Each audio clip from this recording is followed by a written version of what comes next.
வணக்கம். வணக்கம் சார். சின்ன வயசுலேருந்தே தீராத சினிமா ஆர்வம் உங்களுக்கு. அப்ப எந்த மாரியான படங்கள்லாம் பார்க்கணும்னு தோணும் உங்களுக்கு? ரொம்ப கமர்ஷியலான ஆடியன்ஸ் நானு. ம். ரஜினி சார் படங்கள் அதிகமா பார்ப்பேன். ம்.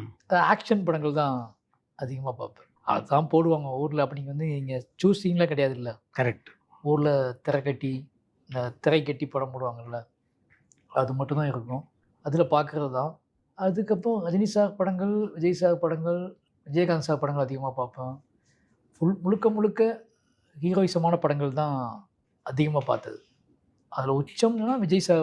நான் வந்து ஒரு 12த், 11த், 12த் காலேஜ்லாம் போம்போது விஜய் சாரோட பீக் அந்த ஆமா. அப்போ அவர் பீக்கா மாறுறார்ல. ம். திருமலைக்கு அப்புறம் ஆமா. அப்பலாம் டோட்டலி விஜய் சார் படங்கள் தான் திருமலைக்கு அதிகமா. அப்புறம் தான் அவரே ஆக்ஷன் ஆ அவதாரம் எடுத்தார். ஆக்ஷன் எடுத்தாரு. அதுக்கப்புறம் டோட்டலி அந்த படங்கள் தான் அதிகம். விஜய் ஃபேன். ஆமா. அ. சென்னை வந்ததுக்கப்புறம் தான் சென்னை வந்து அஸ்னிட்ட சேர்ந்ததுக்கப்புறம் தான் அந்த பார்வை